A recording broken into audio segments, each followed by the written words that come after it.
I, Vegeta, the Prince of all Saiyans, hereby command that you do not listen or subscribe to the Dragon Ball 4 Life podcast. Whatever you do, would you defy royalty? No! Bye!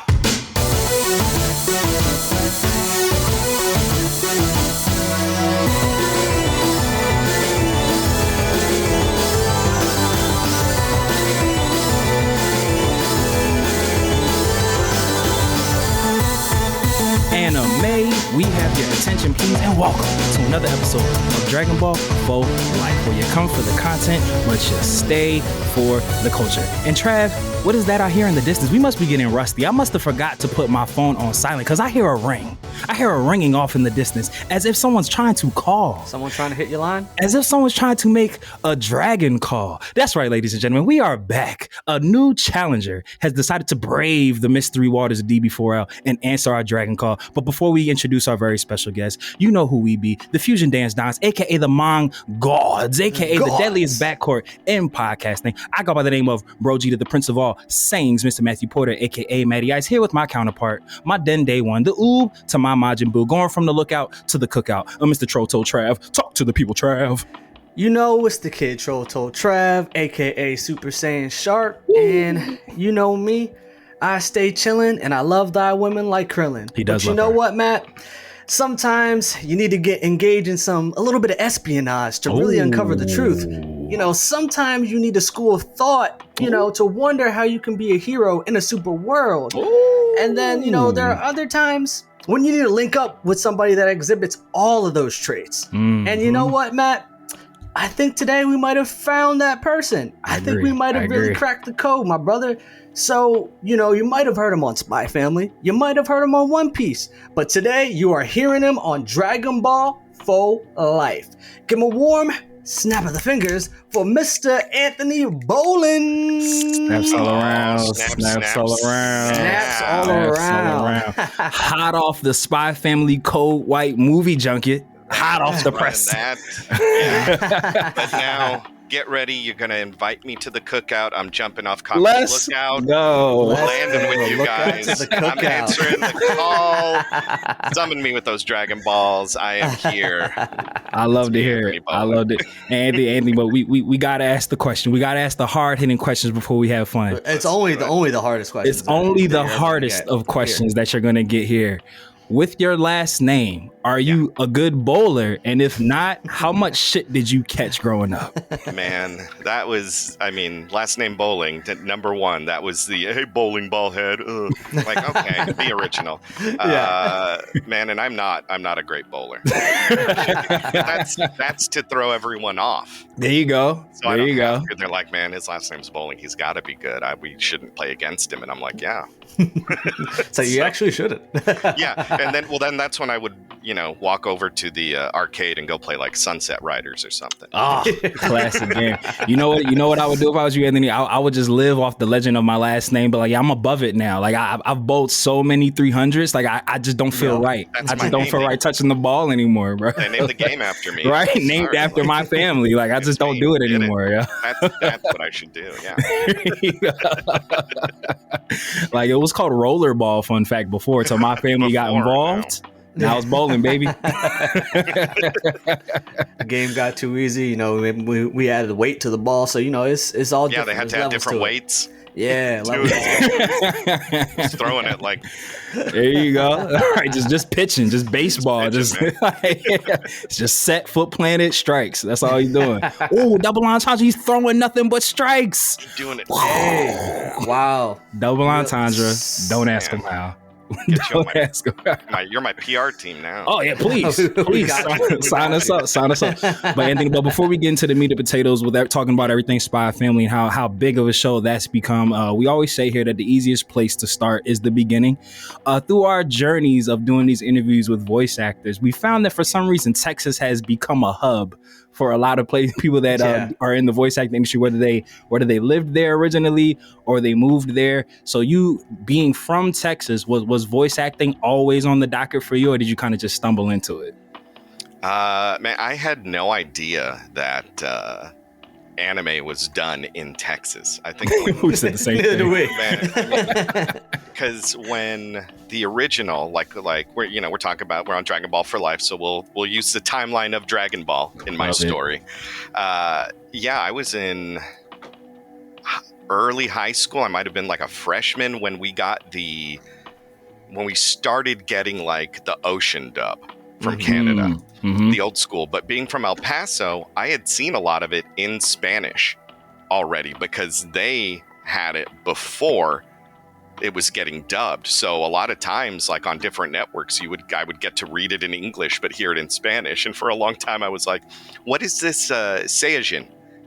Where it's like, oh, it's like the J and all that. Read it different and do with the Japanese. Super Saiyajin. Super Saiyan. Kakaroto. Yeah, it's like, it's just Kakarot. There's no O in the end. Kakaroto. Yeah. So like getting to listen to a lot of that and kind of knowing about it. And then once it came out in English, Toonami, of course, hits. That was when I became aware of anime as like, oh, this is like when I grew up watching Looney Tunes, it's Saturday morning cartoons, man. I'm from the era when we had that. That was awesome. Like you wake up Saturday morning. Still miss to this day. I know, man. When milk and cereal was still 8 a.m. Now it's like a nighttime snack. There was nothing worse if let's say you had like a cousin or a sibling that was over and it was like Saturday morning cartoons, because some of them started at 7 a.m. You had your lineup like from 7 to 12. You had your lineup. Yeah, wasn't nothing worse than like that 7 a.m. slot where it's just like, so I'll use my story for it. So Jetix, ABC Family, Jetix, Freeform, whatever you want to call it now, Beyblades used to come on at 7 and 7:30. They did it, the 7 o'clock episode would be the new episode from last week, and then they would show like the new one. Wasn't nothing worse is if you was fighting to sleep and you fall asleep and miss the episode because there wasn't no DVR, there wasn't no on demand. You legit had to wait for that shit to finish and come back around to catch that episode. Fancy VCR that you could program. But I was gonna say I had like the early stages of VCRs where like Trav was ahead of the game. I'd wake up at 7, press record on the VHS, and then I'd go to sleep. But then there was times where I made the mistake where I didn't rewind the VHS so that it would just override what I had before. And then like sometimes it would record like last week's episode that I already saw, and then I look, and then it's like then it just stops because then the new one's not on there. Yeah, bro. So. And then you look to your sibling and or cousin or friend that slept in the night. You're like, they're like, I tried to wake you up. I kept shaking you. I had to go down the dark path and find out. Like then it was finding the VHS tapes where it was like, well, they're not out. I got to watch it. So, Goku's about to go Super Saiyan. It's like, I'm not going to miss that. So started buying a bunch of the VHS, but all of that to kind of say like, that was my introduction to anime. I think I'd always loved voice acting just from like Saturday morning cartoons, man. You get to start to hear different people. I mean, Disney Afternoon, you're like, hey, Darkwing kind of sounds like the same actor who does that. And then you start to figure out voice actors and all of that. And then that kind of just, I wanted to act. So that kind of went away. I graduated high school, went to college here in Arlington near Dallas. And that's where I met in acting school. I met Caitlin Glass, who is a director still at Crunchyroll. I mean, first big role, Winry, Rock Bell on Full Metal. I mean, let's Caitlin's go. Shout out to phenomenal. Shout out to Cosplay. Who else? Whis' sister in Super. Vados? Vados, yes, thank you. I was going to say Marquetta, but it's not Marquetta. That's the other one. But her and I went to school together, and we found out that we both like watching Dragon Ball. So we used to watch the Buu Saga was on, and we would watch that before we would go like rehearse for plays. We'd go get Wendy's or go get some fast food. She'd come over to mine. I'd record it on my VCR. That's would watch it, and then she'd take me to rehearsal, and we'd rehearse. And eventually she got an audition notice and knew someone who worked at Funimation back then. Was able to audition. She got Winry, and then a few months later was able to bring me with her. And so I hopped into that booth, and I had been studying acting already. So it's kind of like I was getting ready. It wasn't just like guy off the street.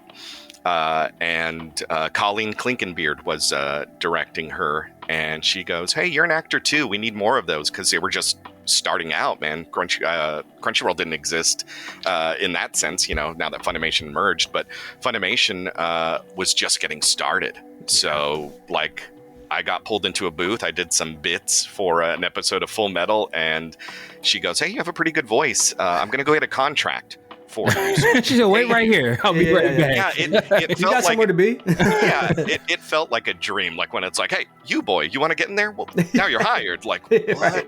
But what it was is that they were looking for actors, and what went a long way was that I was in school with Caitlin, and they're like, "Oh, we kind of have like."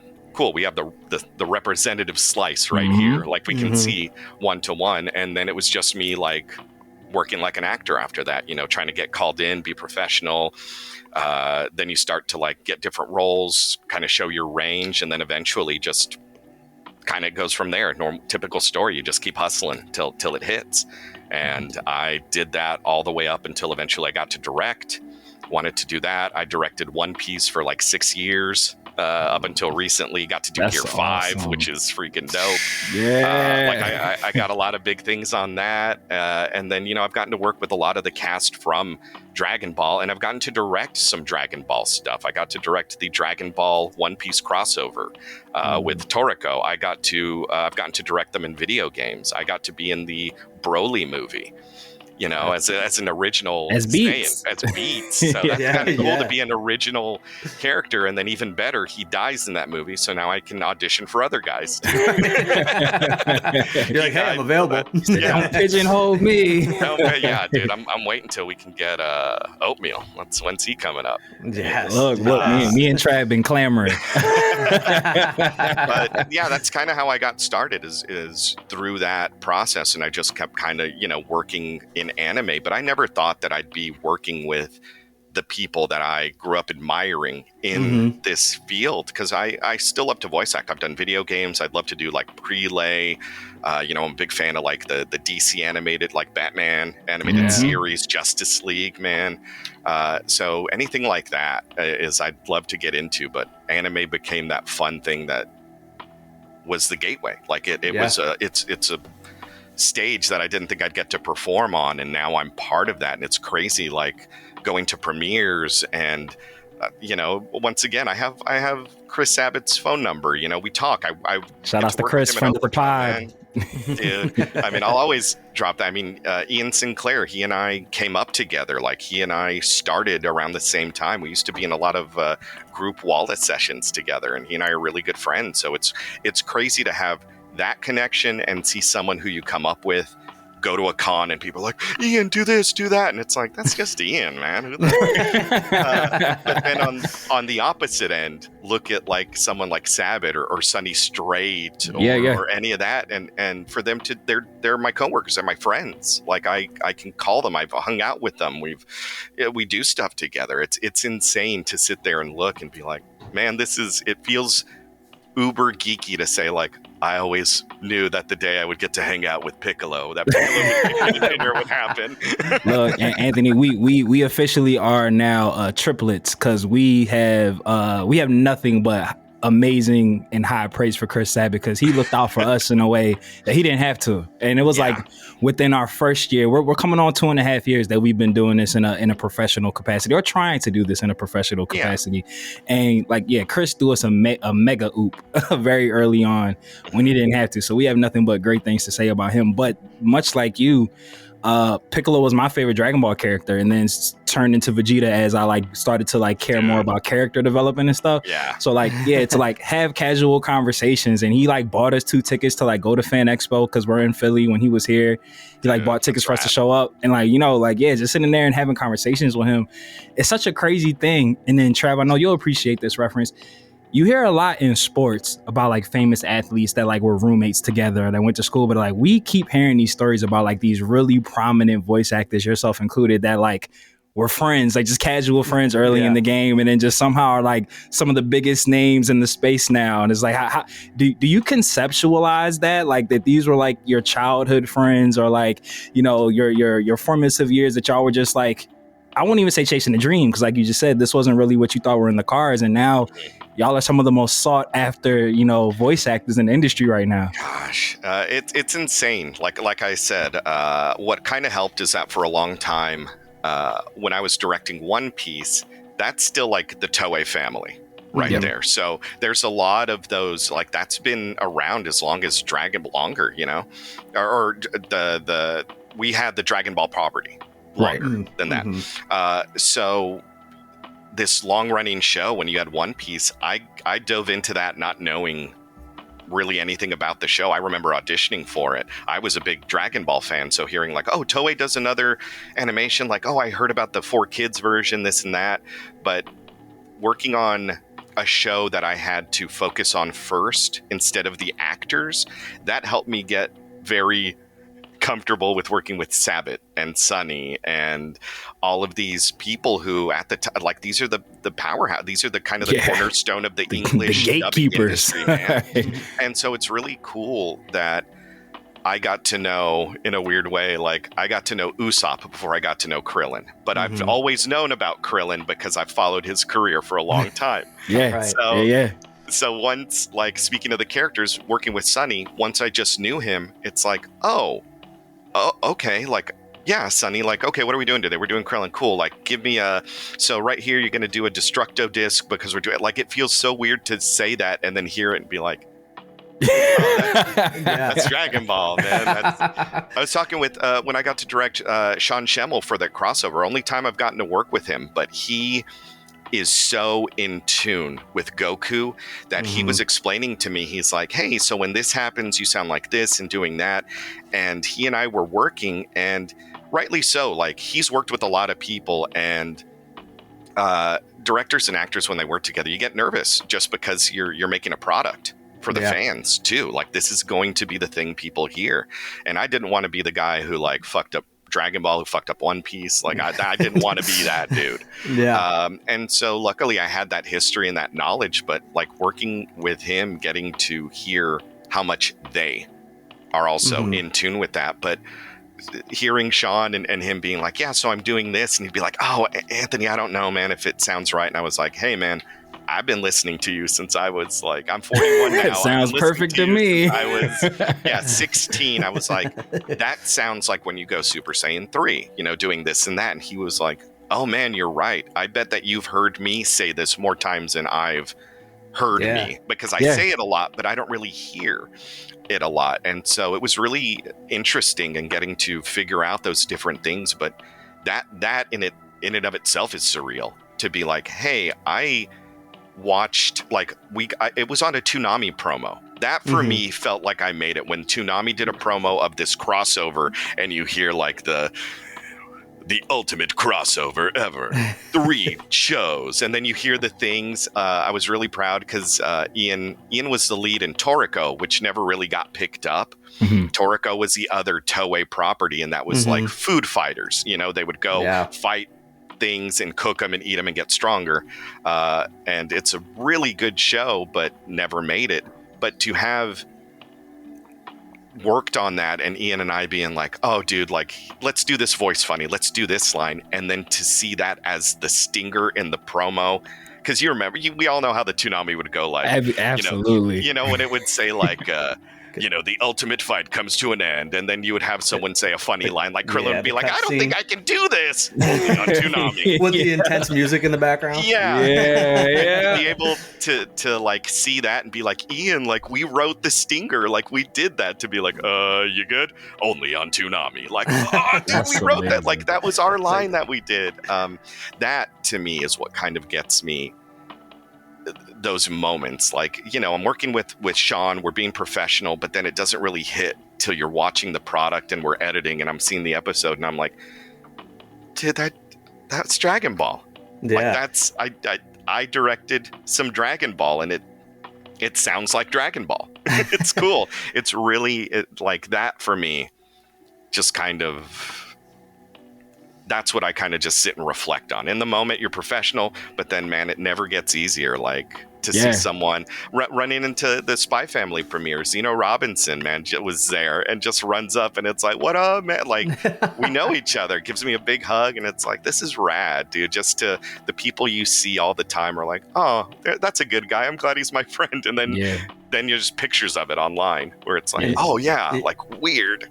You know, it's interesting in hearing you talk about your relationships with all these different voice actors.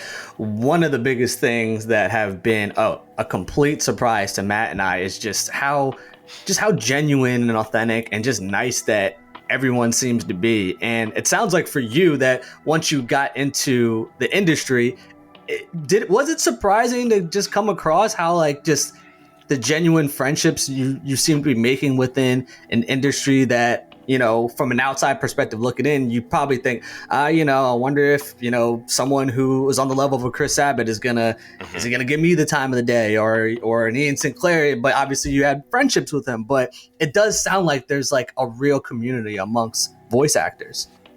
Because they all live in Texas. Right. They're all in one hub. Yeah, we're all in one house. It's the real world of voice acting. Yeah. Gosh, that'd be easy. No, I think that's something that I've noticed, and this is not like a knock against anyone. I mean, we're going to have people from Texas that are going to be, you have everyone who's like, I'm only in this for the money. I'm only in this for the fame. I'm only in this to get by because I'm doing school and I like acting, but I'm not really into it. This is just something to do. And then you have people who are like, no, I'm devoting myself to this craft. I've put money into classes. I'm doing that. Career people. And that whole gamut is our industry. So I think looking at it and just seeing the kind of the different ways that people have to get into it, of course, that's going to create different people. But by and large, Texas, since we kind of exploded into anime, I don't think we had starting out the competitive nature that like LA would have had. People knew if you wanted to do something film related, voice related, whatever, they didn't really have a lot of anime either, but LA's where you go to do that, much like New York was like, oh, you want to do musicals and stage, go to New York. You want to do movies and all that, go to LA. Texas had a lot of theater in it. We had a lot here in Dallas. So that kind of helped because it was a lot of actors or people who were here for work rather than we're going to Texas for acting. Like there was nothing here. We didn't have anime yet. And we didn't have a lot of, I think now, Gearbox Studios is right here in Frisco. So we have a couple things. Austin has some, I know that like Blizzard had some things out there for a while. They still might, but stuff like that is what we had. And I think because we all came from theater, we're all from Texas. Texas is also just kind of that friendly state too. So I think a lot of us not having that kind of, we didn't have a union like in LA where you can have safety and all that. We're right to work. So I think we as actors kind of bond together because what other support do you have other than each other? When you're doing that and you start to work with each other so much that you kind of want to help raise the industry because, back in the day, the reason why a lot of these actors have so many credits is because there weren't a lot of actors. When Dragon Ball came out, that's why like half the Ginyu Force, they would be like, have it, dude, you got some voices, throw this out, funny, do this, and everyone's kind of throwing out their best stuff. And then down the line, now that we're growing, well, now it's adding up. You can't monopolize someone's time because there are 9 different characters. Now you can kind of be like, oh, we have the actors now who are aware. So I think now it's kind of getting a little bit more competitive, but we still try and keep, those olive branches because, a lot of the Texas people move to LA for different opportunities. And then a lot of LA people who want to do more anime come to Texas. So we're starting to cross-pollinate. And I think that that's just kind of building a better community. Like we all root for each other. It's just hard because right now anime's blowing up. So it's kind of like, oh, LA versus Texas, where it's like, no, actually like anime for all, we should be doing this. There's too much anime. We shouldn't be divided over it. We have so much. Right. Plenty of room to go around. Everybody can eat. Room. Everyone eat. Yeah. Like get over here. So I think like a lot of it, once again stems from being in Texas, but I know a lot of people who move from here to LA, and the attitude is like, wow, you're just really friendly. And it's like, well, because we didn't have to fight amongst each other so much. And if anything, it's like, yo, I got like 6 gigs. You want 2 of them? I'm burned out, bro. And so you try and balance that, man. And I think that's where, when people become in demand, you kind of balance versus, I'd rather work with actors that I have a good relationship with, rather than like who's the rising star, the hottest person right now. Because sometimes they are in that position because they're just go. People are telling them, go here, do that, accept that, go to this con, do that, and they're, they don't know which way to look. So it's nice to kind of have both of those attitudes. You have business, you have pleasure, you kind of blend them together so that you have this community that when things do get hectic, you can lean on each other. You can ask each other about, let's see, am I breaking up? Stable? Okay, cool. Making sure I'm not breaking up. Oh, yeah, no, we're good. We're good. Okay. No, just making sure that, we all raise each other up, help each other with that,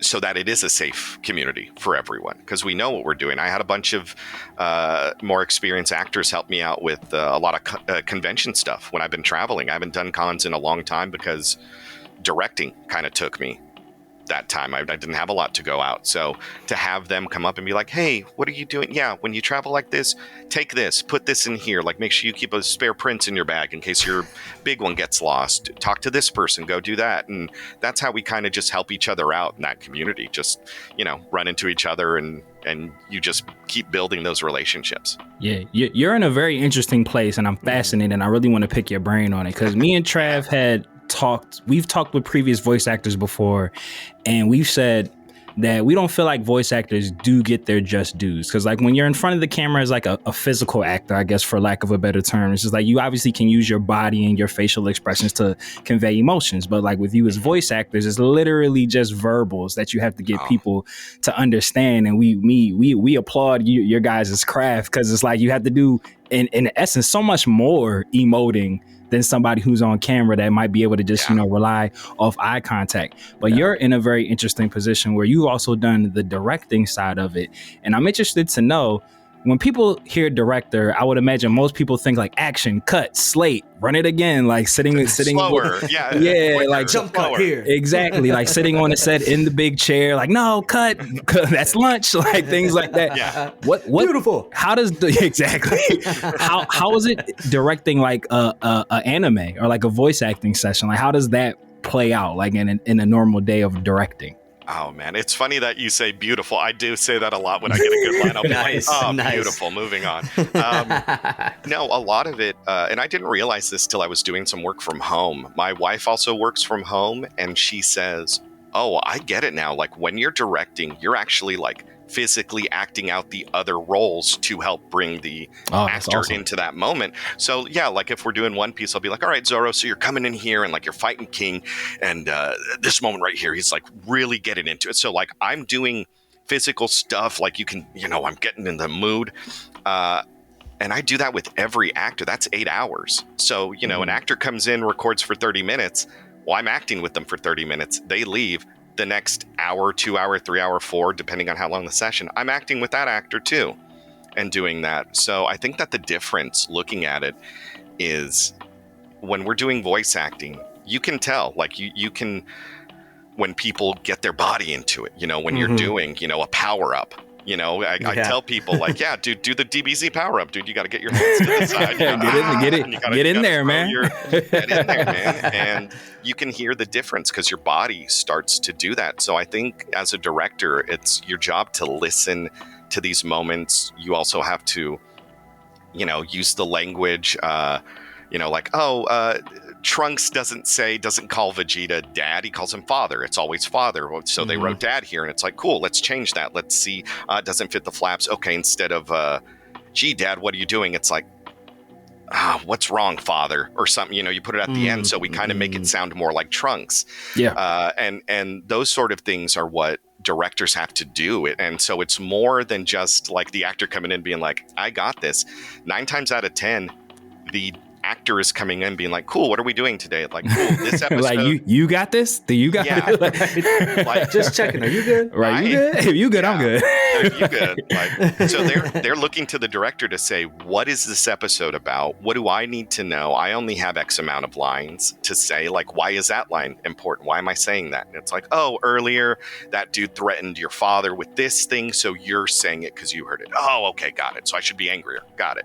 So you're literally telling them, hey, this is the story and this is your part in it, rather than just like, cool, these are your lines, they're all highlighted, read them. Like, there you go, you did it, figure it out. And I think a lot of that is what kind of, for my money, that's what I think a director, when you're voice acting, it's making sure that this sounds, you're not being pulled out of the moment. If you can watch the scene and believe it and be like, I'm right there with you, that to me is what a director should be doing, is making sure that story is kind of fully enclosed and all the characters live within it. So that way you're watching through that lens, rather than like, oh, hey, that didn't sound like him, or like, oh, the mouth movements were off, like really bad, like that hurt my eyes, and now I'm not thinking about the show. Now I'm thinking about mouth movements.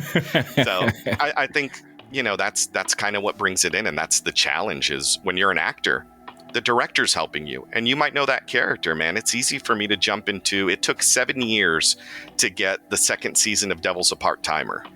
And I love my character in that, Alciel. He's like, it's like Coming to America, but like with the devil. That's awesome. I mean, it is a great show. The devil loses he comes to Earth with his demon general.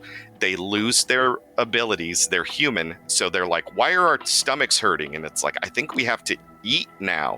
Well, how do we get money? Well, I think we have to get a job. And so it's kind of them doing that. But, those types of things, like jumping into that character, 7 years in between it, I knew it so well. Coming back in, I jumped right into that character. That was easy for me. I can't imagine people who would have to jump in and be like, I don't remember that. That's where the director has to be like, here's your reference, here's where you were, here's the attitude you have, because you have a lot of people who, people have worked in 7 years. We've done a lot of anime in between 7 years. Oh, yeah. So it's, that's all kind of the directors pulling all that together. And of course, they have the writers, the engineers. Gosh, the engineers help us so much. The producers who kind of bring all that together. But directors kind of have to take every thread and weave it into that tapestry, and then show it to the actor and be like, this is what we got to do. Got the cards up. Do this. Yeah, do this. And some actors, can just, you wind them up, let them go, man. Eric Vale, I can step in there with him. He'll chase it as the Japanese is going. That dude's a machine, man. I've had to do sessions where it was like, hey, man, I know you have to go to a flight, and he's like, hey, just roll the tape. He said, just hit play. Just hit play. And it was like Jordan 95 Bulls with a fever, just being like, whoa. Or like, when you hear the story of like Larry Bird on Christmas, where he was like, hey, it's Christmas, you want to win? And he shoots it and doesn't look, and he's like, Merry Christmas, motherfucker. And like sinks it, they win. Like, bro, that confidence. Bird don't get his flowers the way he should. Dude, that was a bad man, bro. His 30 for 30, man. Oh my gosh. When I forgot what 30 for 30 it was, but he was on that one and told that story where it was like, he could just call his shots, man. Be like, what do you need, man? Him saying one of the millions of amazing, infamous Larry Bird stories, like him saying like, oh, if y'all want to win, y'all better put a black player on me. He found it disrespectful. He's like, you disrespecting me, bro? You gonna put a white player on me? I have used so many, like, that's Krillin. Dude, that's what I think when we're talking about like where things are going now, and when people talk about, well, how do you keep Dragon Ball fresh and people keep powering up? It's like, hey, don't forget the Z Fighters, man. They original, they old school, like Krillin, Tien, and Roshi were all in the Universal Tournament. That's the best of the universe, man. You telling me? Come on, Krillin's got some skill if he's not first one dead. He stepped up. So me and Trad do like to poke fun at Shin that his scouting process was ass, because there was mad other people in Universe 7 that should have got the nom over Tien and Roshi. Yeah, he did a quick scan and was like, we'll focus on Earth. I don't got time. Yeah, it's fine. my thing was always, I have two like Dragon Ball where it's like, I wish they would have done this. Oh, give them to us. One is at the Universal Tournament. Yeah, that they would have. Man, I don't know why they chose Frieza, because in my book, it would have been easier to manipulate Cell. And Cell seems more like, hey, dude, we brought you back. And he'd be like, I want to kill all of you. And it's like, hey, but you're also like us. And you get to kill a bunch of like dudes. And he'd be like, fine, I'll go kill all of them. And then I'll kill you. But he has more of that like bravado than where like Frieza was like, nah, you brought me back. Like, I'm gonna murk you. Like, this is it. And are you sure you want to do this? Yeah, and then they let Frieza keep going, and it's like Frieza was way more evil than Cell. I think Cell you could have manipulated way easier. Yeah, you could have like, hey, Cell, Universe 6 said you're not perfect. You're like, what? Yeah, you can go absorb some other robots, dude. Go right?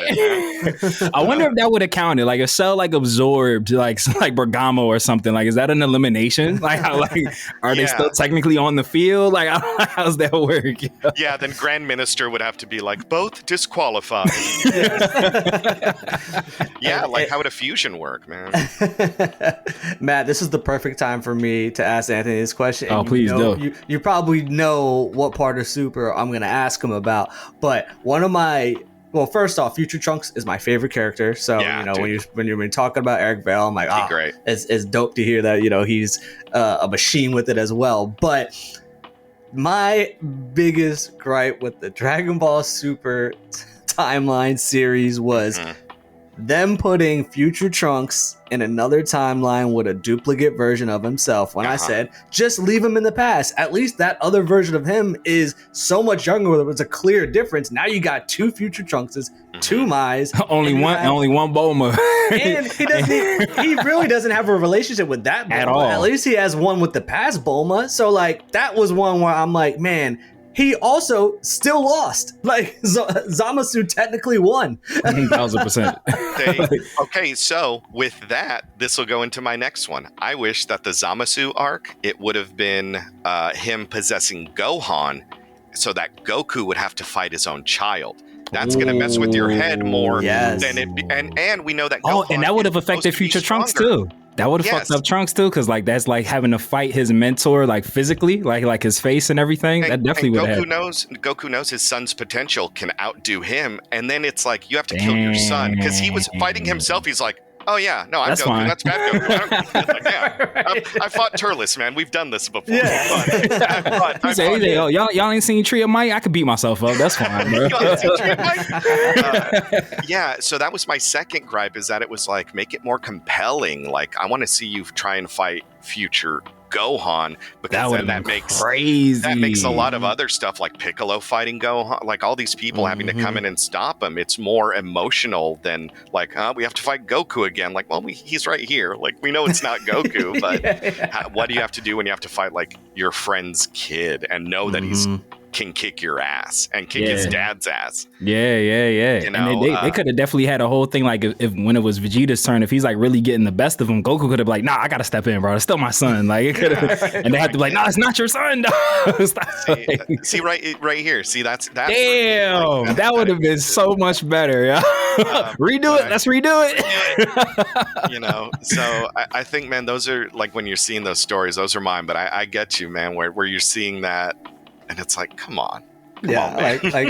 Man, like I want them. They gotta bring him back from that time. And like we've always said too, if they were ever wanted to cross over the video games with the series, that would have been the perfect time. Have him be a time cop. Yeah, it's like to atone for you messing with time. You now have to patrol the timeline. Yeah, like that would have been low hanging fruit. You know, on this podcast, I say free Future Trunks. Right, so. Justice for Trunks. Justice for Trunks. Yeah, man, and I love they recently in the Kakarot video game, they've been doing some DLC that they're dropping, and the latest one was, or not the latest one, the one before, they did the like Future Trunks saga where he goes, but they added to it, which I was like, where was this in the show? To where One, yeah, I agree that the fact that the timeline is also a different universe is weird, because it's like, well, you went back in time in your universe, not in ours. Like, so everyone's still dead. And then he travels to the future, but it's our future only. But the fact that, like, oh man, I lost myself in this. The fact that Trunks is going through these timelines, and it's like, well, that doesn't make any sense. Well, why didn't you bring him for the tournament? Like, bring him. He's a Saiyan, and he could probably, you know, and the fact that they with have a god sword. so that's what it was. That. The DLC. So on this, they tell his story, and then when he goes back to the past after beating Cell and doing that, Supreme Kai and Kibito show up, and they're like, hey, Trunks, there's this evil force, Majin Buu, and you're the only guy who can do this. It's just and then you. so they give Trunks the Z sword, and it's like, yes, give the sword user the ultimate sword. Like, that was cool, because you get to play as him and see kind of what Mystic Trunks would be instead of Gohan, and that's a dope side story there, where it's like, that's fire. Man, now that I like seeing, because, you know, with these other, like the time games like Xenoverse and all that, you get to see Super Saiyan God Trunks, which is cool. The Time Cop one, and then you know, you get to see Super Saiyan 4 you know, the GT Goku, but like with God form, or like Super Saiyan God, whatever. So it almost feels like the fanfic is coming to life in the other universes, which is crazy. Like being, you know, from El Paso, being Hispanic, in the Latin community, where it was like Gohan Blanco, Gohan the white hair, red eyes, and then you watch Superhero and you're like, they did it. They did the thing. They did the thing. That's the thing. You know, it's the DiCaprio meme. Yep. There it comes. Here it comes. And when that happened, that was like, there's some influence here, man. You can't tell me that Japan isn't looking at who's watching and the theories, and it's like, the Hispanic, the Latin American community influenced directly. Like, Gohan Beast Mode is Blanco, dude. They just they made it. We did it. Were you tapped in when the whole, and like, I was too young when this was happening, but were you tapped in when the Dragon Ball AF whole rumor mill was going around? When I didn't know if it was AF, but I do remember as a kid, like, talking to my friend, like, still when Z was coming, like, for us to an end, GT was starting. Like, of course, in Japan, GT, I think, was almost over, but I remember us being like, hey, did you hear there's going to be a Dragon Ball X? And they go up to Super Saiyan 10, and they, like, you know, and you might see online, like, you know, they thought 4 was where it was going to go, so you get more bestial, so you would see, like, weird Gokus with the biggest hair and all silver, and then, like, red X's on his chest, and, like, you could just see that it was like, they're going to slap some Naruto in there. They're like, it's a little bit of everything. And, so I don't know how much of that would have been from the AF, but I do remember the images and stuff from that, like the big, you know, ape forms and things like that. It was like, what is this? And then now what we have, it's like, oh no, he has blue hair. Now it's not that at all. I remember when Super Saiyan Blue, because I won't say leaked, but it like came out. People were talking about it on Twitter before. They had the figures that came out before. Yes, that's what it was. That's what. And people were like posting the toys and everything. And I remember, like, I was like, this is totally fake. I was like, oh yeah, blue. Of course, that's the color they would pick. And then it was like, oh shit, it's real. I never had a problem with that. My problem has always been that if you're going to power up, it seemed like only Saiyans or a different outside race. I really like that Superhero maybe hints at, like even Bulma, like, you know, the Dr. Hito's like, if we, you know, I made my skin really tough. I did this, did that, made basically armor. And, you know, Bulma's like, can I talk to you about de-aging? And it's like, nah, Bulma, why don't you give Krillin and hook Yamcha up, bro? Don't waste Hito's talents on your own personal cosmetics. I'd love for Videl, like, for some more female, like, other than Caulifla and Kale and all that, like, we're finally getting that, but like, let me see, like, when they did the Garlic Jr. saga, where it's like, nah, Piccolo Kid Gohan and Krillin got to defend Earth for a bit. Yeah. Like, yeah, what happens when the Z fighters have to be there? We know that they're at least as strong as the Ginyu Force. Because Yamcha, Tien, and Chaozu all fought them in Otherworld. So they're at least as strong as the Ginyu Force. So, like, why couldn't they on Earth? You know, Tien was able to fight in a Universal Tournament. Buff them up, man. Krillin, let them do some stuff on Earth to where it's like, yeah, Goku and Vegeta and Majin Buu or, you know, whoever. But, like, Piccolo's kind of the leader of, you know, Alpha Force here on Earth. You know, we have the Avengers in space doing sword stuff, and now we have the Avengers West Coast here, so we need them. And I'd love to see more of that. There's this one fan series called Dragon Ball Deliverance, and they do so good, a really, to what you were just talking about, is like, I thought was a great idea, because they have all the Z fighters older, and like Goku is not really around. So, and Matt and I have been saying, like, we're hoping with Superhero, it's kind of like, all right, Earth defenders are like Gohan, Piccolo, Goku, Vegeta, Gamma 1, Broly, Gamma 2 can be part of Earth's forces. They handle the universal threats. But the one thing in Dragon Ball Deliverance I thought was super dope was, so Bra was older, and she had this mech suit on that she created herself, because she had obviously the brains of Bulma, but this suit would generate blood waves that then empowered her to go Super Saiyan. And so I was like, that's a really cool idea, because it's like you have Bulma's daughter, who is probably going to be smart as hell, but then incorporating like her Saiyan blood. Yeah. And so we've been championing saying, like, look, there's one, now that after the Tournament of Power, they've opened up so many worlds and so many stories with these other characters, but like universes we haven't even seen yet still. Right. But as far as Earth is concerned, like, Gohan, Piccolo, everyone else, they should be fine on Earth. Like Goku, Vegeta, Broly, they should handle universal threats. But we've been championing that the Z fighters need to be utilized more. Yeah, I mean, that'd be great to see them get to learn different moves too. Like what an evolved, like what could, not that like Whis would train them, but like, you know, you have these higher level dudes that could be like, yeah, what would happen if one of the Kais decided, like Supreme Kai came down and was like, hey, we got to teach you guys a new move, or you know, how do you keep up? Kamehameha's not going to cut it anymore because you can't An go elevated Super Saiyan. Wolf Fang Fist would be good. Yeah, dude. He said Wolf Pack Fist, multiple wolves. All the wolves. We gonna bleep that out and then use it. Man, but yeah, dude, I'm glad that, you know, that to me is interesting, because then they have to use just not like what's the next power up. It's like, how do we fight together? I mean, they did that in the Universal Tournament too. They're like, we can't just rely on blasting, we gotta work together. Like, yeah, dude, I like that. Like, more of that, please. More of Goten and Trunks trying to fuse and then failing, or like you know, their power, like their training. Like, those are great characters you can develop too. Yeah, it's so easy with Goten and Trunks. Like, it's like right there. Like we already have a bond with them from the Majin Buu saga and everything. They've showed through the manga with superhero, the manga and everything, that they're like at least adept, or at least they've been keeping up with their training, especially like with the most recent manga chapter with them like actually sparring with Gohan and everything.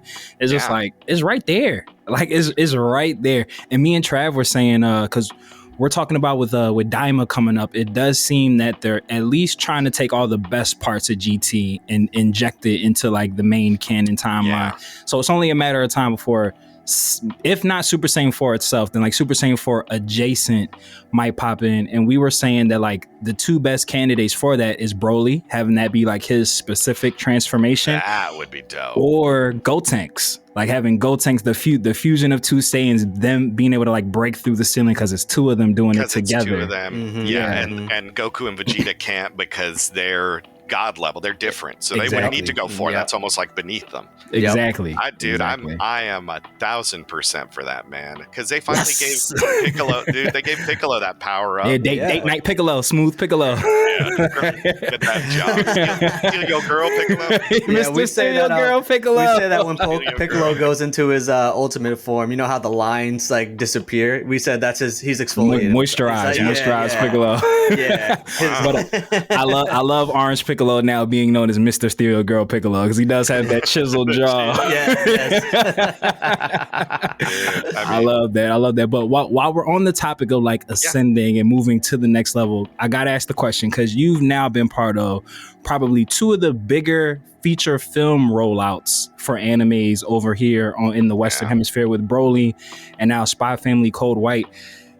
As a fan, we feel it because we know anime movies with like Endless Waltz or Dead Zone, Tree of Might, that was like straight to DVD or straight to TV. Yeah. Being in it, do you feel the groundswell that now like anime movies are actually getting like the Hollywood treatment? Like, do you feel it being on the other side of it? Man, I'll throw in there. I got to direct the One Piece movie. Shit, let's go. So that too, like getting like my first taste was superhero. Broly.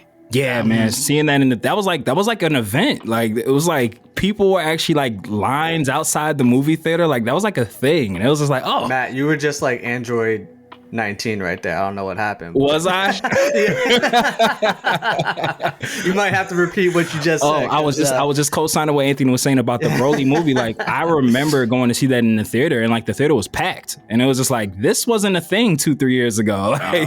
Well, even I got to go watch the My Hero movie, the first one. And I had a couple guys in that, but yeah, it had a different feel when Broly hit, I think because we all loved those movies too. Broly's such an interesting take on. I love the fact that it's like, what happens if you had a great ape power in a compact body, dude? You're putting, a tank in a Maserati. So it's like, oh my gosh. And he's like, to see a different version that also could potentially be like, man, what happens if Goku doesn't want to be God of Destruction? Broly's right there. What if Vegeta? Like, what if they have to fight for the god? What if all three of them have to fight Beerus? Like, what if... Because he does something where it's like, it's either you three or I. Type of thing where it's like, if you would want to be a destroyer, maybe you should be destroyed. And so they have to like... That would be sick. Something like that. And I love the potential of these new characters joining because you have... Just you're growing now, the Z-Force to what can travel. It's almost like when, like I was saying, DC, man, the Justice League is here, but then when Green Lantern has to go, who are the other space Green Lanterns, man? Because they're as interesting as the Justice League, but you want to hear both stories. You want to see the Z-Fighters, you want to see Space Rangers, Yeah. Absolutely. And I was just gonna say, like with the movie thing, like you legit are coming from like a premiere for an anime movie. Oh thanks. With a red carpet and like press and interviews and YouTube shorts and everything, and it's just who would have thought?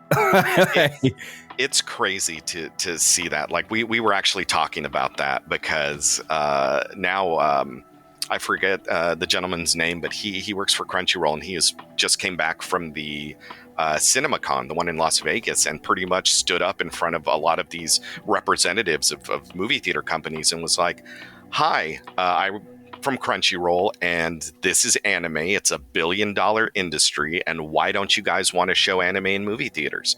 Dub and sub. Like this is, and so kind of throwing it out there. And of course it's a brilliant business move, but on a grander scale for anime lovers. I've always been an advocate. I've never gotten the dub versus sub hate that's been consistent, where it's like, I got it back when I was younger. There were some people who didn't know what they were doing. It was just getting made. It wasn't being oversighted. But like that kind of ended in the late 90s. Like there are still some poor dubs out there, but man, we work our asses off, man. Like we don't want, like we're all fans of it too. You don't think that if I'm doing One Piece or Dragon Ball or Spy Family, in whatever capacity, man. I don't want to screw that up for the enjoyment of the fan, man. I love acting, so I'm going to make that character as real for you and connect with you as possible. I love directing and telling stories. I'm going to want you to take that journey. If you're not crying with the characters or laughing with them or truly connecting, like we're saying, man, you already know Goten and Trunks. You like them. Why? I don't know, man, but I would watch their story. I want to see them succeed. I want to see them grow, you know, and so being in a theater that's packed and people coming up and seeing people from the other premiere and being like, oh, I remember you from last time. Like, it feels very surreal in that, but it is kind of cool because now we're getting to tell those stories that we always wanted to hear.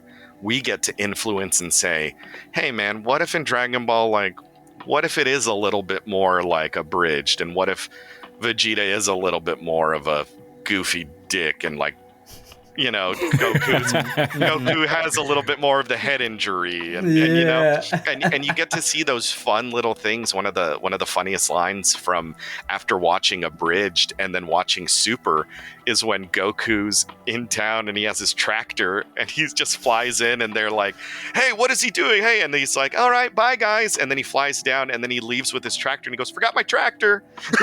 Like, and he takes off, and that was ad-libbed because Sean thought it was funny and it was very Goku of him to be like, yeah, oh, super strength. Well, okay, gotta go. Oh, forgot my thing. Just fly off, and everyone's like, what the hell? Like, this farmer.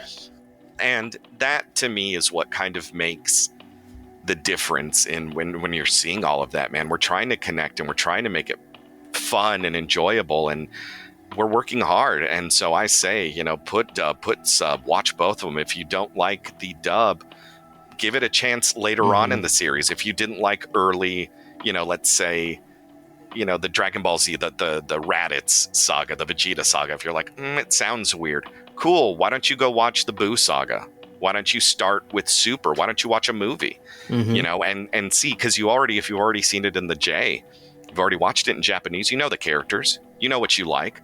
Watch it in English just to hear it, and maybe you'll say, hey, you know what, I didn't think I was gonna like this voice, but I'll be damned, dude, I like that English voice of this. I always throw that out, especially for One Piece. 1,098 episodes. You don't think that there's a few good ones in there? You don't think that maybe there's a reason? And, you know, regardless of what character you like or don't, out of 1,098 episodes, you can watch some arcs without that character in it, or you can find a different one that you love, you know? And that's what I think is great about having all these options, man. You get to go to a movie theater and you can watch the sub, and then you're like, man, I didn't like reading in that big one. Well, go watch the dub. You've already seen it, man. Go enjoy the dub and listen and see it with your friends and see how they enjoy watching it, you know? There's so much we can do now with anime that it's really cool that we have accessibility to it, man.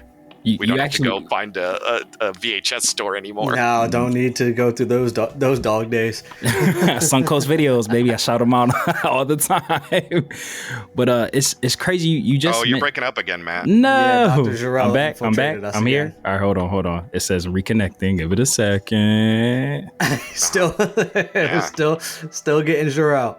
Oh, hold on.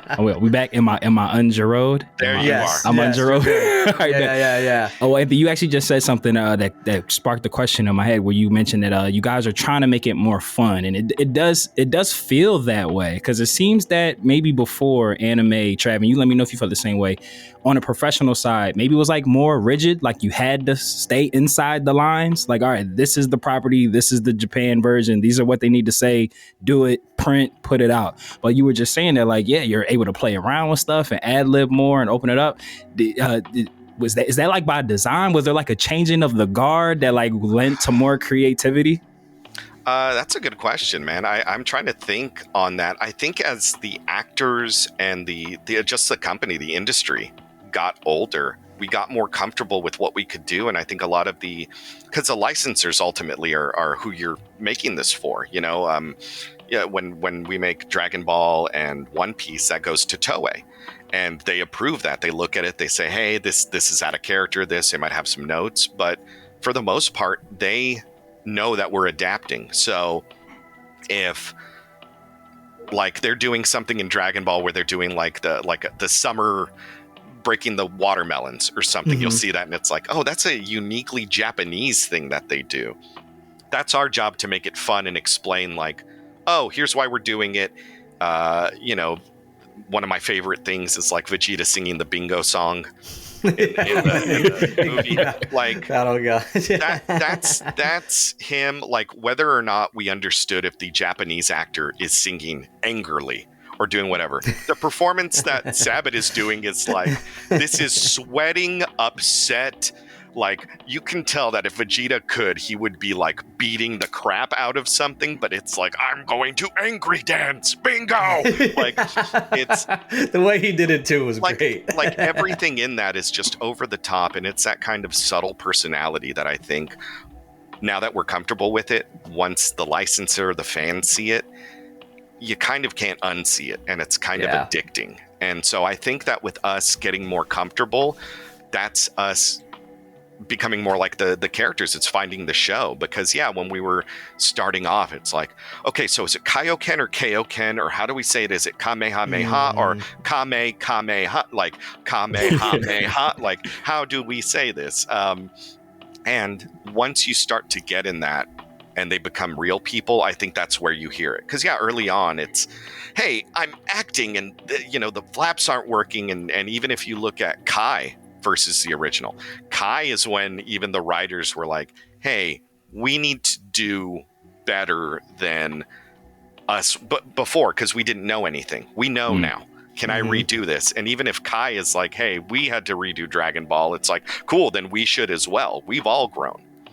And I think you can definitely hear that in everyone's performances, man. Look at Kai versus early Dragon Ball, and even some of the language when Goku goes Super Saiyan. It's more angry about Krillin rather than like, I have to ascend and do it. Like, the language they used was really weird. So now it's like, nah, man, we're going to say, I'm mad. No more home for infinite losers. It's like, I'll send you to hell. Like, HFIS. I think with all of that, they realized, hey, anime is not, just because it's animated doesn't mean that it's for kids. And doesn't mean that we need to treat our viewers like kids. They are mature enough. If in Japan they can watch this from ages, whatever ages they have it on up, I think we can also identify and say, nah, like, I don't know if I want my son watching. If your kid can watch Avengers, they can watch Dragon Ball. If you're gonna, and those grow too, much like the Harry Potter films. They get darker as you go. So I think if you're doing it right, man, anime should be what it is, because that's what made it popular. People 1,000. Yeah. 1,000. So that's how I think we have approached it now when we get into it. And I think a lot of directors too, coming from that age where it's like I said, we still have people like Mike McFarlane, man. OG, he helped start this. He's still directing, man, and he's doing great shows like Chainsaw Man, and they're still killing, man. Chainsaw Man, bro. Of course, So like that's the experience. And then that's what you get to see is the more they work on that. Like you ask Mike to come in and do a Master Roshi thing, he'll give you different options depending on, like, he's like, what's happening here? Oh, in this video game, like, it's a what if, and like, what if Roshi did this? And he's like, okay, well, I've never done that. I think he and I had to do a different voice, because Baby in GT, when he possesses Vegeta, you have Baby Vegeta, and Mike does that voice. Yep. There is going to be, I don't know if it's out yet, but for the Legends game, the phone game, Baby possesses a different character. So he had to do like a different. It wasn't Baby Vegeta, it was Baby someone else, and he was like, I've never done that voice before, and I was like, cool, we get to figure that out then. That's awesome. So it was like, okay, well, this is how this actor does that character, so let's try and do an impression of him, but then bring your Baby into it, because Baby always had the back of the throat. And then when you think of like Sabat, it's like, well, little tickle. Yeah, Vegeta's kind of that ass, so it's like, ew, if I'm doing that, like, screw you guys. So, like, what would this be if you did a different one? And for him to, even as an experienced actor, kind of like, okay, here's something new. All right. Like, there's always something fun and challenging, even when you've been doing Dragon Ball for 30 years. I'm sure that any Dragon Ball actor is like, yeah, what video game is this? How many times do I have to say Kamehameha? How many times do I have to say Krillin and he blows up? How many, like, we're going to do the whole thing, right? and they get, it gets, it's like telling an athlete, like, hey, I know you did that 100-meter really quick. Can you just keep showing everyone when they come in? Like, can you do that every Yeah, just run that back. That one fan wasn't paying attention. We got to run it back real quick. Yeah. I mean, we got to get you to run as fast as you can. Yeah, and it can get exhausting. So you find the new ways to make it fun, to make it less stressful, on their voice, to make it unique, man. And even to have that, man, after all these years, that is insane that they're still coming up with stuff where it's like, how many times they've changed the actor for Farmer with a shotgun, because it's like, man, when's he gonna get his pop, man? Come on. That's who I want to see. That's who I want to see in a fighters game is just a little let me get Mr. Satan versus Farmer with shotgun, put them on the team. And we need the cabbages salesman from Avatar. Just throws great unsung hero, just whipping cabbages.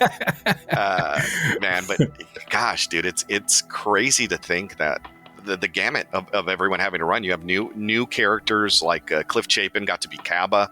New Saiyan gets to be trained by Vegeta. Who doesn't want that to be a new freaking great character? Moment, super. And yeah, you have him come in and have that weight behind him. And of course, Cliff is a big fan of the show, just like all of us are. Absolutely. And I think you get that advantage of us too when we come in and say, oh, I get to be a new Dragon Ball character. I'm going to make sure that when people watch it, I'm not going to be included when they say, huh, that dub sucks. They're doing it like, nah, I'm giving you what I see in the J, and this is what he looks like to me, and this is what I think he should be like for us. And I think that's beautiful there when they do that. And sometimes it works, sometimes it doesn't, but I mean, we're not trying to let it fail. We're just trying to make it for us. And it's crazy because as the consumer, we hear it. Like it's literally like, for those of us who've been here versus that are here now, it's just like it's a new life has been breathed 100%. Into it, whatever right. But on that note, we've talked a lot about voice actors putting their emotion into it, and I must credit you, sir, that I can't think of a time that I feel like I hear how much fun the voice actor is having than when you do Frankie.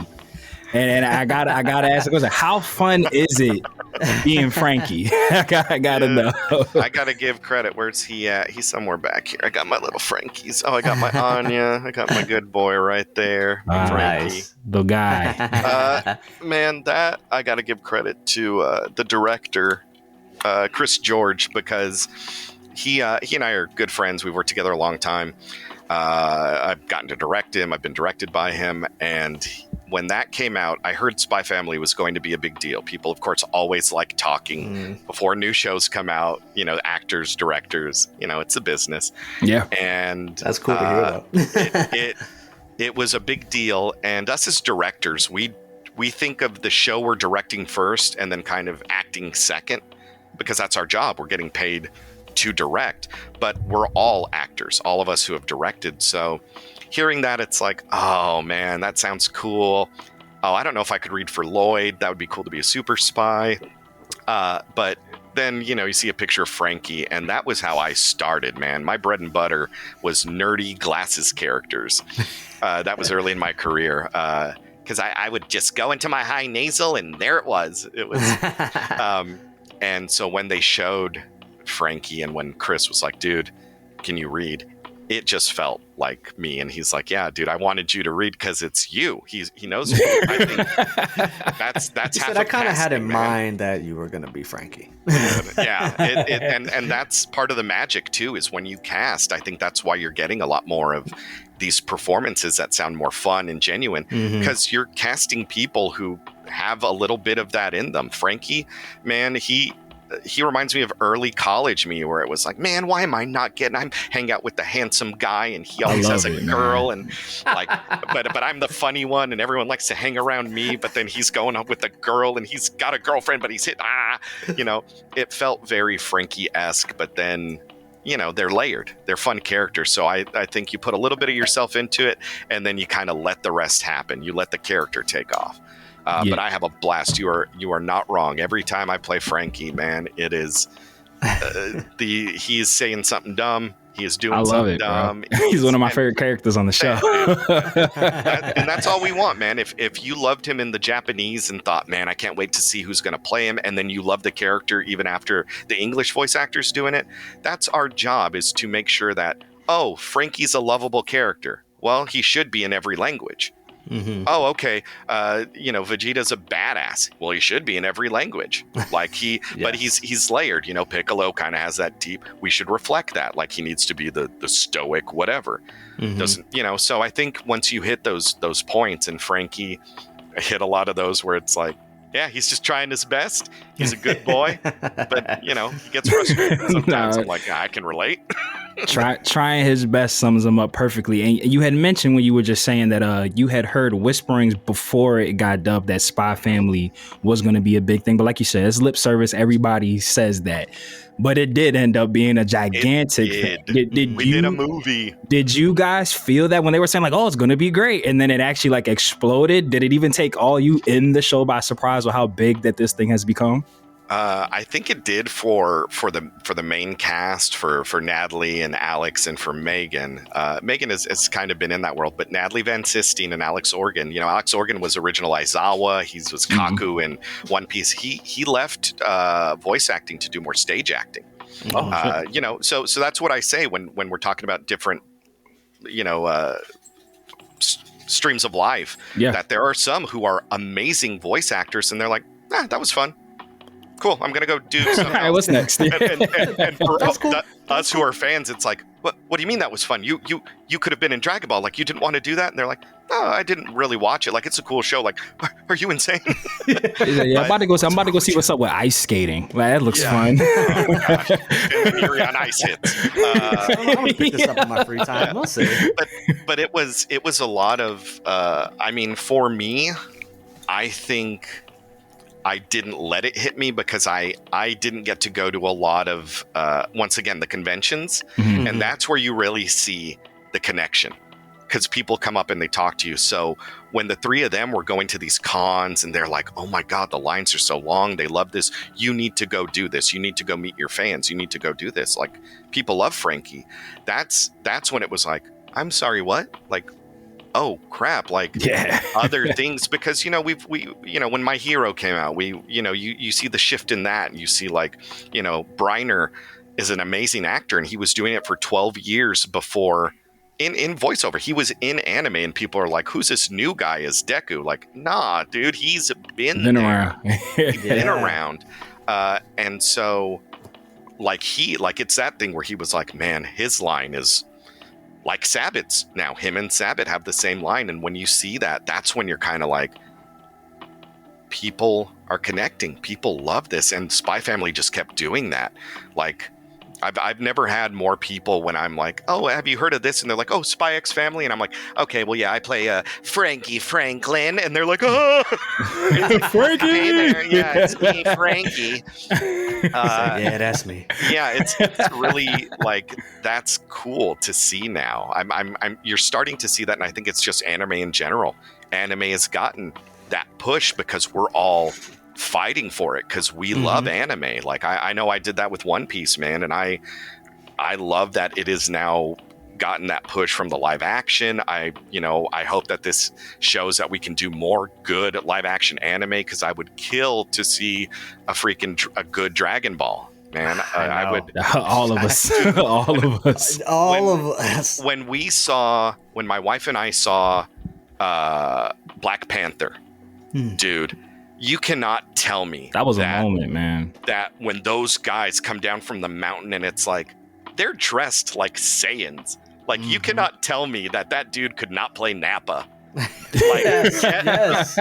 Out. Like, that to me got me excited. And then when you see like movies, what do they have? Like Shazam, how quickly they can fly and the speed and do that. I'm like, that's Dragon Ball. Why aren't they doing Dragon Ball? Like, or even if anyone, I'm pretty sure most people have seen it, but if you have like one of the opening scenes in Dune 2 when they're like floating up the mountain, dude, I was like, how did they do that? Yo, like that shit looked real. Like that shit like blew my one. That movie in itself is probably one of the greatest movies, if not the greatest movie I might have ever seen in my life. I'd love to see that kind of thing happen there, but once again, to go back, like everything is growing so much and we're putting so much into it that we're all taking pride in how much that we're saying, hey, please don't say subs over dubs just because it's funny or whatever. We're saying, hey, give it a chance because you also speak English. Also we're making this for not just people who are about subs and dubs. We're making it for people who maybe are dyslexic and can't really read that quickly, or for people who want to binge their favorite show but they're working or they're doing stuff with their hands and they can't watch, so they like to listen to it. And that's another thing we have to think about, is we don't want anyone missing out because they have a disability of some sort. Just because your eyesight is bad doesn't mean you should miss out on these amazing moments that your friends who are like, oh man, I'm sorry you can't read the manga or read the subtitles. Like, well, cool. Then how do we bring that emotion? How do you make someone feel that tightness in your chest when you're like, are you telling me Gohan's doing a special beam cannon? Are you telling me his move is a special beam?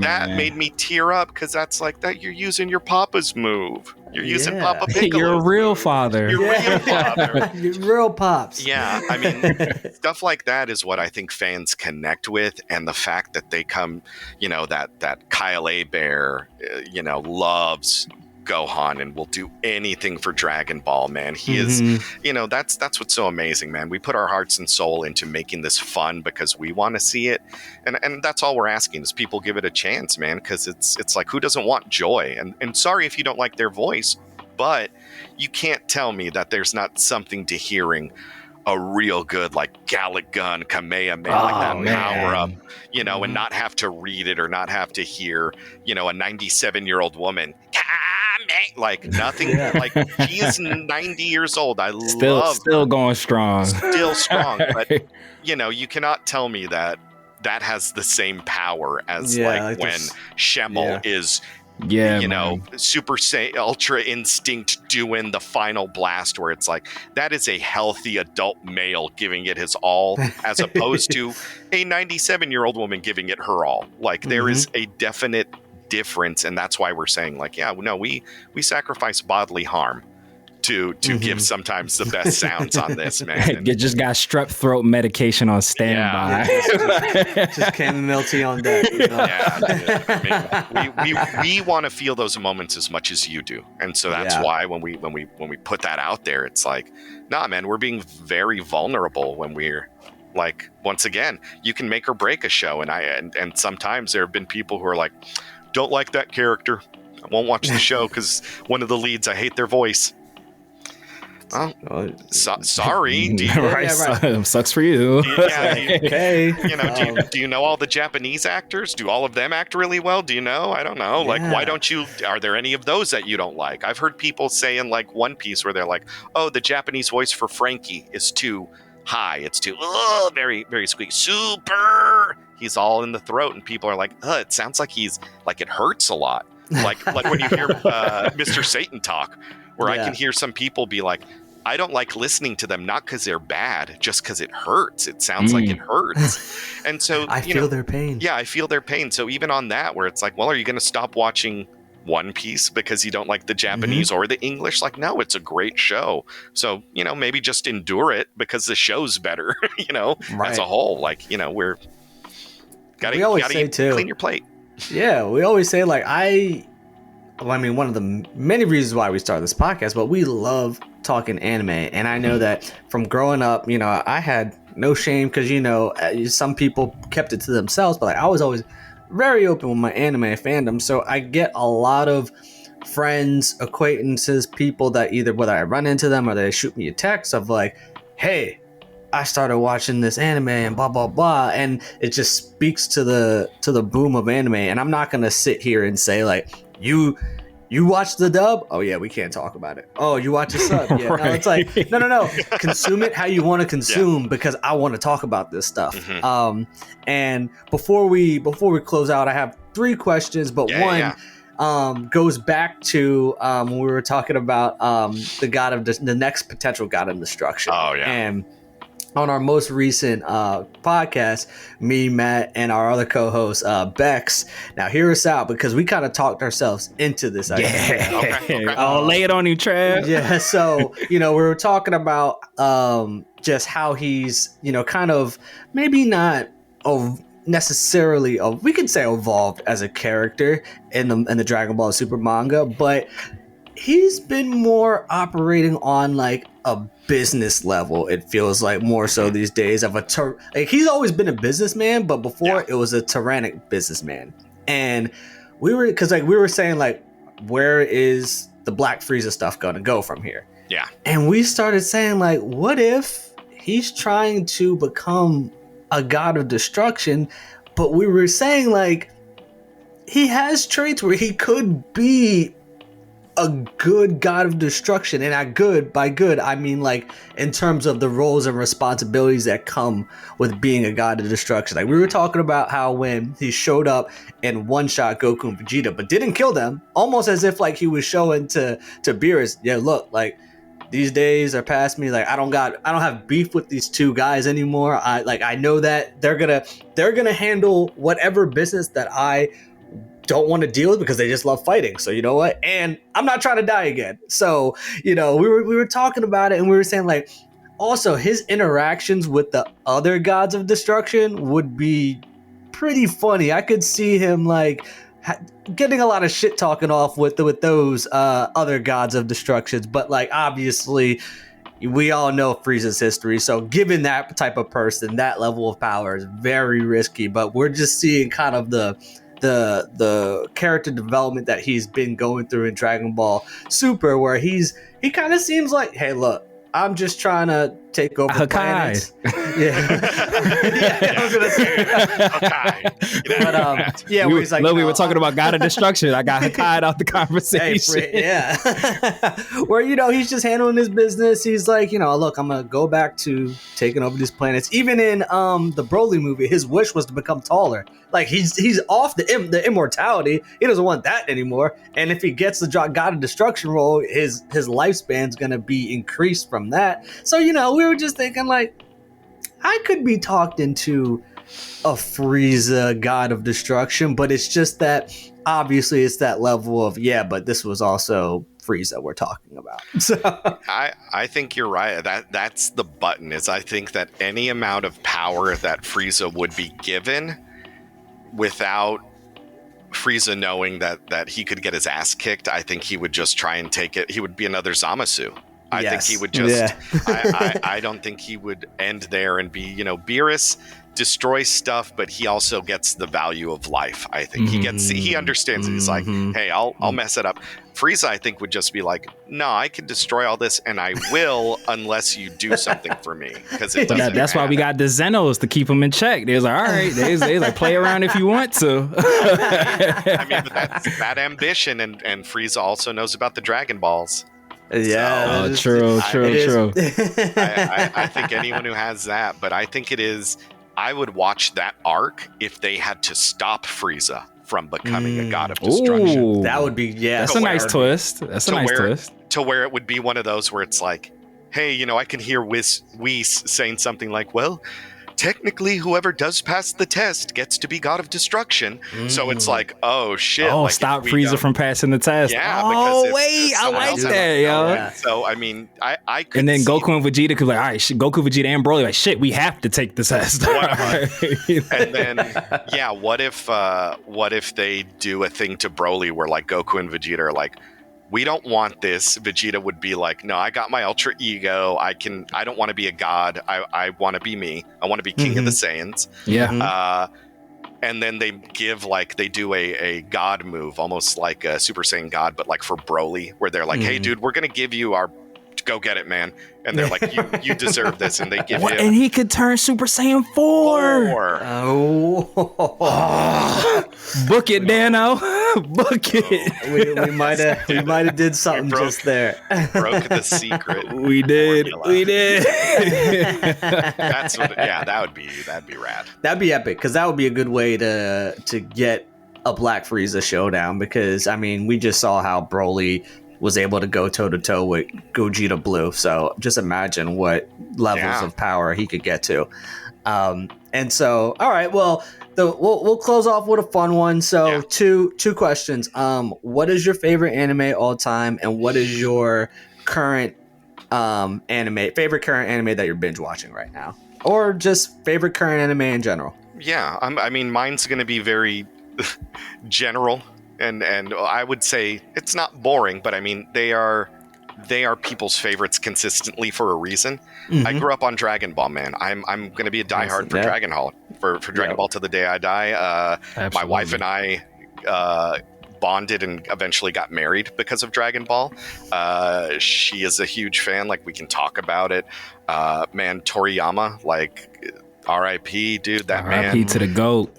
That man still hurts. Birthed a lot of this industry that we're in, and was able to kind of make this world and set the standards for, like, nah, man, I wanted to make a world where, yeah, there's animal people and there's dinosaurs and it's whatever time. I just want it to be cool. I want to do what I want to do. Mm-hmm. And I think because for so long, you know, I've directed a lot, I've watched a lot, I've been in a lot. I mean, I still binge watch, even though I don't direct it anymore. I've passed that straw hat, but One Piece, man. I mean, I watch that and Spy Family still, but One Piece has so much history behind it that I could miss a few Spy Family and then binge it. But One Piece, I like to be up on it because it's man, they announced an ending.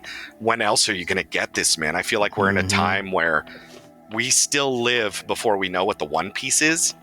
Like right now, like once that is revealed in the manga, that's facts. No one will be safe, and it's just really cool. It's almost like, yeah, dude, I watched Sixth Sense before I knew what the twist ending was. Like, you get to see two different movies, you know. So, like, right now, getting to be a part of literal anime history, man. We don't know what's going to happen with Dragon Ball, unfortunately. You know, with Toriyama's passing, but we do know that One Piece needs to have an end. It is epic. It's huge right now. It borrows a lot from Dragon Ball, which I think is what makes it also so fun to jump into. But like, that's what I binge right now. But, you know, also another old favorite, Yu Yu Hakusho, man. Hey, speaking Trav's language.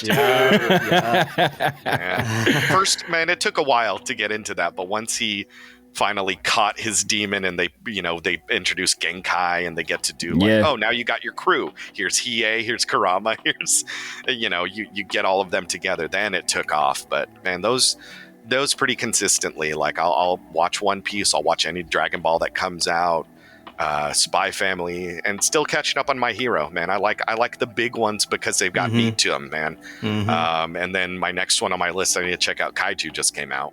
Oh, literally, I was doing that before I came in here. That was the first episode. I was watching it. What are your thoughts? How you like it? I'm super excited for what's to come, because shout outs to Rodney, friend of the podcast. We had did an interview with him, and he read the manga, and he was actually the one who told us, like, oh, the anime's coming out is going to be crazy. Rad. So we kind of put it on our radar, and then I watched the first episode today, and I was like, oh, it again, like Spy Family, it's giving me that, oh, this is about to become bigger than like the sum of its parts. Like, this is going to take on like a whole new life. And I'm just the designs, the anime, I'm super hyped for it. It's super unique. Like, the animation for Spy Family is so beautiful. It's such a cool, unique setting too. That's like very distinct, that it's like, man, I love that aesthetic, man. I'll watch that all day.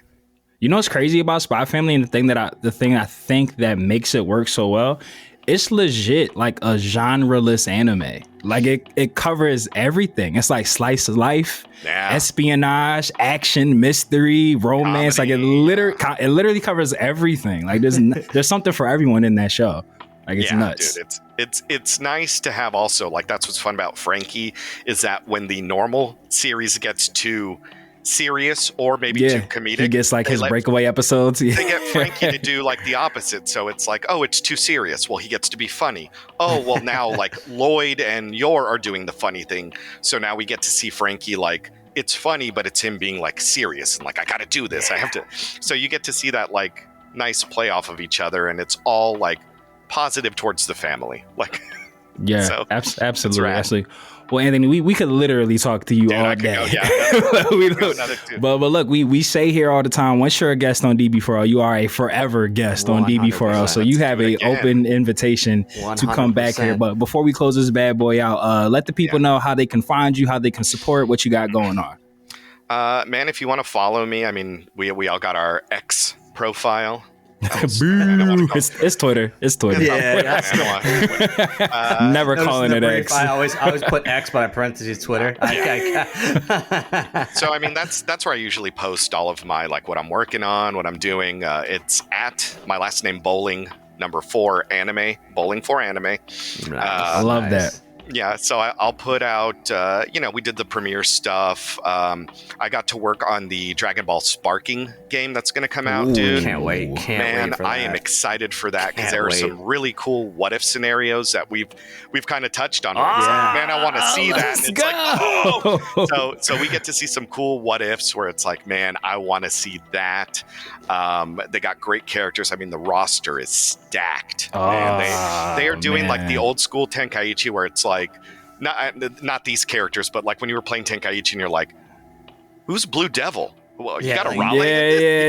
You could play as so many characters. Bro, Tenkaichi 2 had like so many characters, dog. And then you get the crazy fusions of fucking Kui. Kui was in there. Man. So Pycon, dude, I like Pycon. He's a weird one. He's like noseless Piccolo with the turban and the fire. Yeah, man. But so good. So I'm doing that. I'm working a lot with Okratron. I left Crunchyroll back in November so I could do more independent stuff, more acting. So, I mean, you can check me out in Spy Family. The movie comes out this Friday, I believe. Let's go. Depending on when you're listening to this, that would be the 19th. So doing that, and man, honestly, the current episodes of One Piece that are being released, I think Crunchyroll's about to get the Gear 5. Gear 5 just dropped on the Microsoft Store. Dude, that was my last big push on One Piece, and I am so proud of the work we did on that, man. That is like, once again, you're hitting peak anime things. We don't want to be the ones that screw that up for the fans. So we've gone the extra mile there. And with that, like, last thing I'll say, man, that's super important to me. And I'm going to have to come back on so we can talk about this. Please. But, please. I am a huge proponent being Hispanic from El Paso. Representation, no matter what, dude. I wanted to make some of those decisions for One Piece and all of that. Like, we have the biggest, blackest cast for Wano, which is like, man, I love that we're getting some representation from a lot of these actors who didn't get to,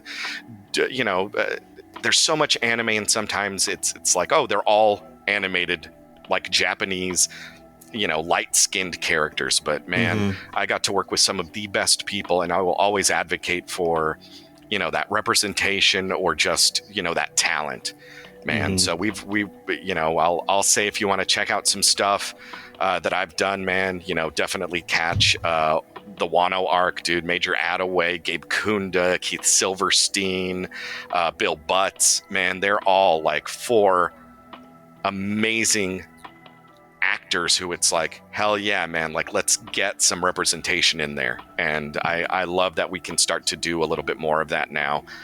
So that's just me, like, just kind of throwing that out there, saying, man, if you're out there, you want to be an actor, you don't feel like you're being represented, man. I grew up in El Paso. I didn't think that a light-skinned Hispanic named Bowling could ever be a representative.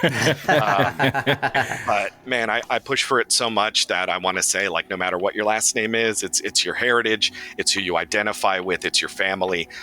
Represent them and speak truthfully. And man, that's kind of my. If you want to up and come, you want to do what we do, man. Be yourself. Be authentically yourself, man, because that's what we need. That's beautiful. I don't think we can end it any better than that.